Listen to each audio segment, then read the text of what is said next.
Hey guys, welcome to my channel. Today I thought it would be fun to do a review of Lore by Alexandra Bracken, which is her newest novel about Greek mythology set in modern day New York. If I were to condense all of my thoughts into just one single thing about what I thought about this book, I would just say I didn't really like it the more that I thought about it after reading the book. Does that make sense? I feel like the more I sat on the concepts and just all the plot and what happened, I just came to the consensus that it just didn't work for me. I'll describe all of those problems that I had with it in this video. Okay guys, I forgot to mention later on in this video that this book has some trigger warnings to it. There's a lot of gore, violence going on here, so if that's something that you're sensitive about, then you might want to be careful if you want to read this. But if you don't know what Lore is about, it is set in modern day New York where this Greek mythology tradition goes on. Every 7 years, 9 Greek gods/goddesses will come down to Earth and become mortal for an entire week, and this is called the Agone. They just have to walk around like normal human beings until a hunter comes up and kills them and takes their power. And then we follow a girl named Lore who was a part of this tradition up until her family got killed by it, and then she comes across a wounded Athena and says, hey, maybe something's going wrong here. They both work together to figure out what's going on in this tradition and why it's so brutally charged. I feel like I should start talking about the characters because those were a big factor in my like and dislike of this book. So the main character, Lore, I didn't really connect with her, if that makes sense. She was very like a normal feisty protagonist, and I don't have a problem with that. I do like feisty protagonists, but she didn't have any personality traits that really stuck out to me other than the fact that she was trying to get revenge for her family. I just didn't feel like she had any depth at all, and all of it was kind of set in these flashbacks.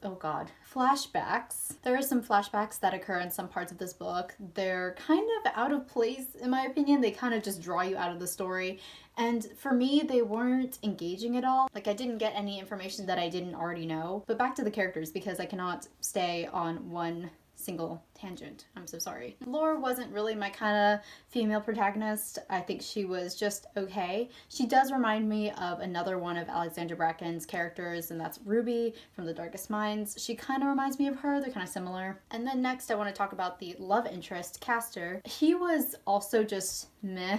He was kind of bland to me. He just didn't feel like someone that I needed to pay close attention to. He just always was kind of there, and he has a really long history with Lore, but it was only explained in backstories.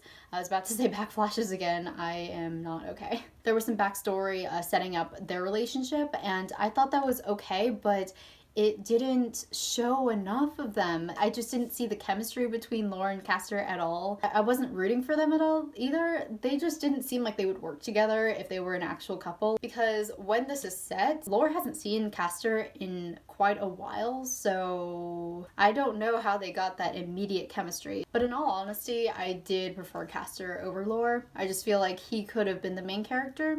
Just saying. And then Athena, I found her kind of annoying because she would talk in very like proper language, and I know that's part of the character and that she speaks very regally because she's the goddess of wisdom. She's been around for such a long time, and that makes sense. She wasn't very connected to the real world, and that was pretty obvious in how she interacted with everyday things. She just wasn't very personable. She could have been. And then finally, my favorite character, Miles. Miles is Lore's best friend. Miles deserved way better than what he got in this story. I'm just gonna put that out there. He could have had a bigger role. I know he did a lot for the plot and what they were trying to do to get this fake Ares off the Agone roster. I don't know how to put that. It was really surprising how he picked up on all of this tradition in just under like a few minutes, because that's a lot of information to take in, especially if he didn't take Greek mythology, and that applies to this book as well and the reader. If you do not know anything about Greek mythology, this book is probably not the best starter. I would say go for Percy Jackson first and then go into Lore, because this book does not explain any Greek mythology background for you. It's just kind of assuming that you know what's in here. Oh yeah, also I feel like Miles and Evander didn't need to have a relationship. I understand why, but they didn't know each other for long enough, and it just came out of nowhere nowhere, the story would focus on things that were less important, but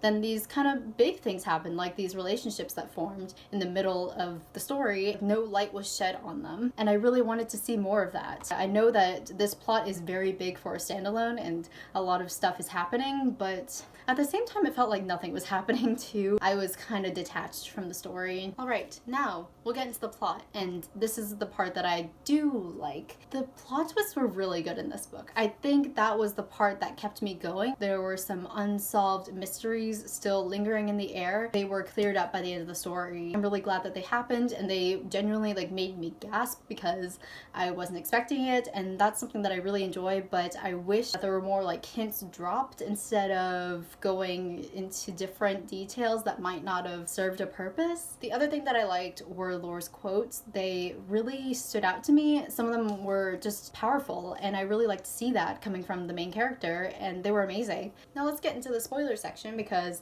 I do want to discuss all the plot twists. The first plot twist that happens wasn't really one that made me shocked or anything. It was just really interesting because I knew this was going to play a big part later on, and that was Castor being the new Apollo. And the whole deal with Castor is that he doesn't know how he killed Apollo to get his powers. He just kind of woke up and boom, Apollo. I think that Castor was very helpful later on because he can heal people, but that was something that confused me because I didn't know that they still kept their powers even when they were mortal. It's very nice that he tried to heal everyone when they were hurt. The next plot twist that I can remember was Hermes being the guy that Lore was taking care of for the longest time, and then he suddenly died. That was kind of a big shock for me. It kind of tied back into the prologue where Hermes is killed by this new Ares named Wrath.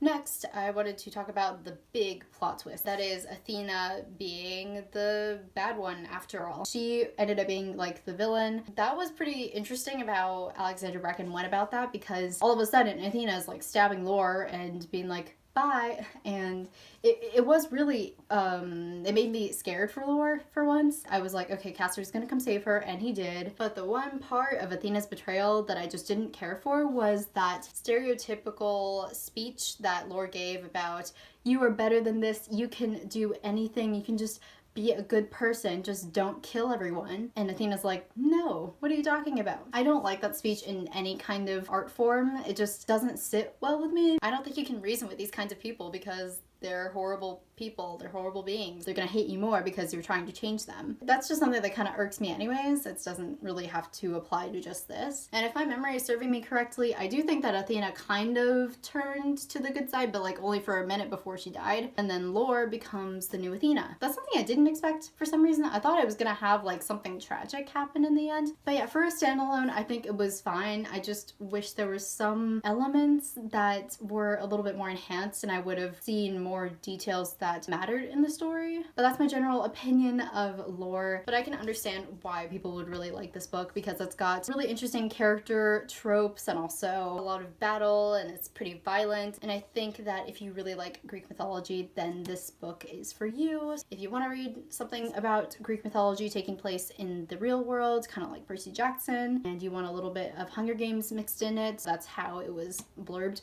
then I would suggest this book. I'm really sad it wasn't for me, but I still would recommend this to anyone. So yep, I will see you guys in the next video. I think I want to do another nostalgia reads for the Warriors series. I will see you then. Bye.